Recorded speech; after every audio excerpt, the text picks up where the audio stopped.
24 წლის დეკემბერში კიდევ ერთი შენაძენი გავაკეთეთ მე და ჩემმა პარტნიორმა ელენამ აი ეს სახლი რომელიც ჩემს უკან არის მართალი გითხრათ ძალიან გაგვიღიმა ბედმა რამე თუ ესეთი უძრავი ქონება ამ დროს საერთოდ იშვიათად რომ გამოჩნდეს ლოკაცია არის ბრწყინვალე ანუ აივნიდან პირდაპირ წყალს გადაყურებთ აი ეს არის მდინარე, ვისკონსინის მდინარე.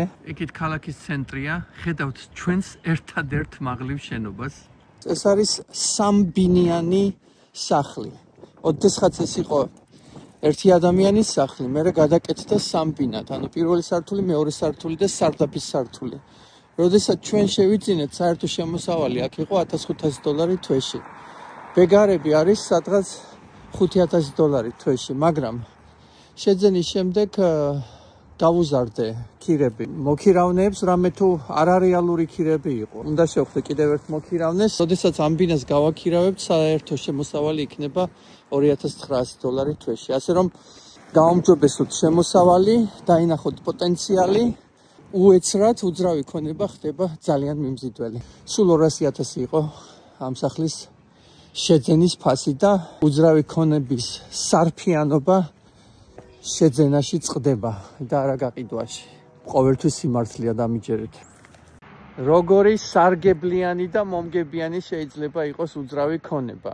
აი ეს პაწაწინა სახლი, რომელიც არის ოროთახიანი სახლი და საკმაოდ უჩვეულო რამე თუ ზემოთა სართულზე საერთოდ არ არის აბაზანა. 2016 წელს შევიძინე $21,000-ად.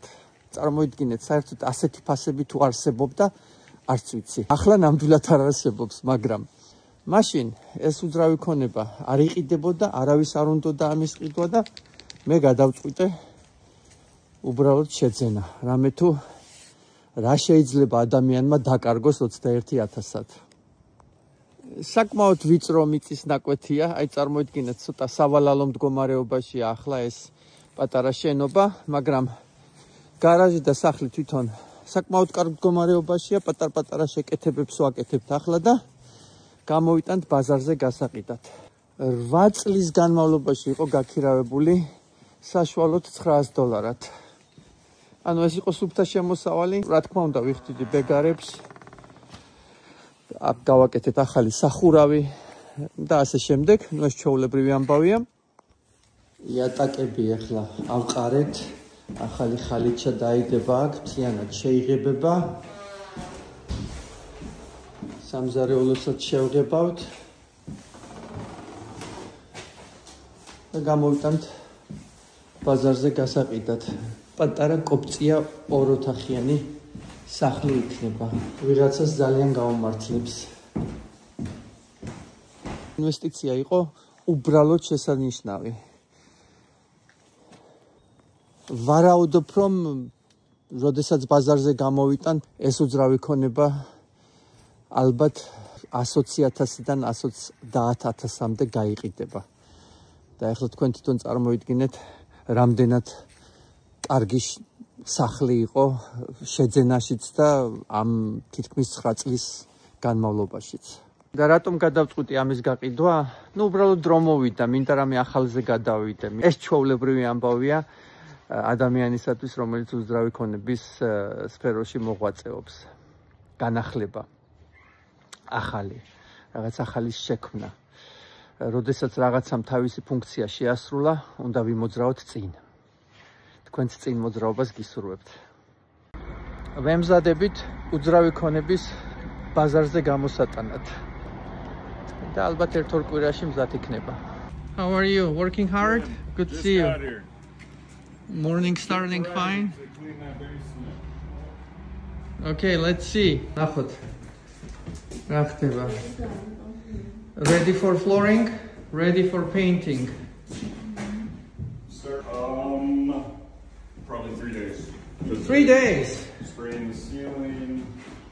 Oh, thank you for teaching down the Yeah. Სამ დღეში ეს შეიძლება. ვამოწმებთ აქაურობას. A lot of stuff. Okay.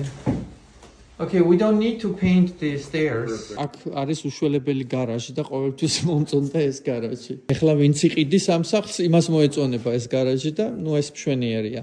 ამას რა ჯობია. დაილოცოს ის ადამიანი, ვინც მომავალში აქ იცხოვრებს. მე ჩემს წვლილს შევიტან ამ ადამიანის ბედნიერებაში. ხეები მოვჭერით, გავკრიჭეთ აქაურობა. ლამაზად მოვასუფთავეთ.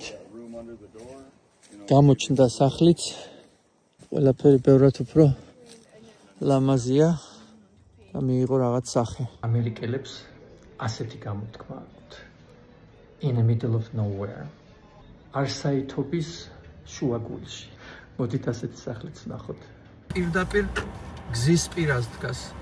ნუ ეხლა მესმის რომ ცოტა ასფალტზე დაზოგეს ფული, იმიტომ რომ სიღრმეში რომ ყოფილიყო, უფრო მეტი ასფალტის გაკეთება იქნებოდა საჭირო. მაგრამ ცოტა არ არის რა ეს კარგი, მაგრამ სახლი დიდებულია. ნახოთ შეგნით. ბატონო. მომწონს ასეთი ფერებში გადაწყვეტილი სახლი.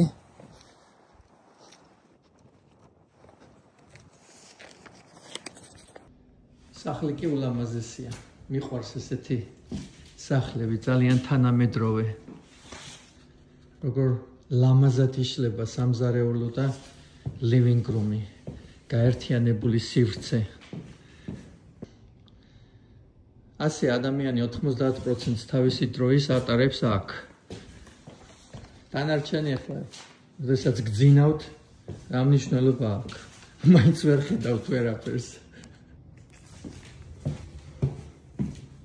გადის საძინებელში. ეს სტუმრების საძინებელი. მთავარი საძინებელი ოთახი. მშვენიერია. და მთავარი სააბაზანო. ძალიან გემრიელი სახლია. პირდაპირ გარაჟიდან შემოდიხართ.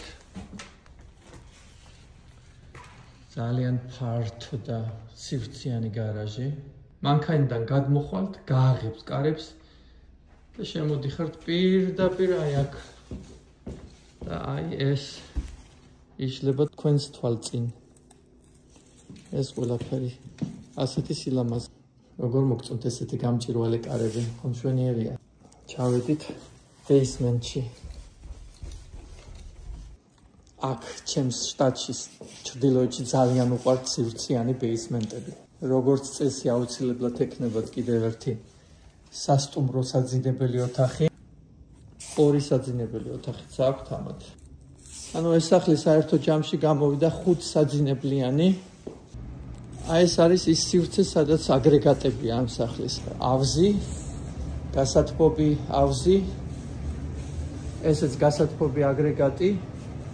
აქ არის ანუ აი ეს მილები არის სითბოს მილები. იატაკში არის მილები გაყვანილი და ასე თბება. ესეც არის furnace. გათბობის აგრეგატი. კიდევ ერთი აბაზანა. ეს კარი პირდაპირ გარაჟში ადის. ძალიან კარგი რამეა, იმიტომ რომ თუ რაღაცა გაქვს ჩამოსატანი პირდაპირ აქ ჩამოვიტან. როგორ ფიქრობთ? რა ფასი აქვს ამ სახლს? თქვენ თუ ეძებთ მიმზიდვე უძრავ ქონებას, მაშინ უნდა პატარა ქალაქებში ეძებოთ. ჩემს ქალაქში, ვისკონსინის შტატში, ქალაქ ვასაოში უძრავი ქონება არის საკმაოდ მიმზიდველი. რამე თუ ეს არის მყუდრო ქალაქი, კრიმინალური სიტუაცია თითქმის ნულოვანია, არაფერი არ ხდება, ჩვენ სახლებს აქ ღიას ვტოვებთ, მანქანებსაც ღიას ვტოვებთ ძალიან ხშირად და არავის არაფერი არ ემართება. არის მშვენიერი სკოლები, იდეალური ქალაქი იმისათვის, რომ ოჯახთან ერთად იცხოვროთ, გაზარდოთ ბავშვები და იმუნიტეტი გქონდეთ ყველა იმ მავნე და ცუდი მოვლენებისაგან, რომელიც გარე სამყაროში არსებობს. უარყოფითი მხარე არის ის, რომ საკმაოდ ცივა ოქტომბრიდან აპრილის ბოლომდე, ამინდი მაინც და მაინც ვერა. მოდით შევხედოთ რა გვაქვს ბაზარზე დღეს 150,000-ის ფარგლებში. 115,000-ად გვაქვს აი ასეთი 4 ოთახიანი სახლი. 1 ნახევარი აბაზანა, 2 მანქანის ფარეხი. 135,000-ად ეს ცოტა უფრო კარგ მდგომარეობაშია. ეს არის 6 ოთახიანი სახლი, მაგრამ გარაჟი არ აქვს, 2 სააბაზანო აქვს. ნებისმიერი ეს სახლი, რომელიც განახეთ, შეიძლება გააქირავოთ $1100-დან $1300 თვეში.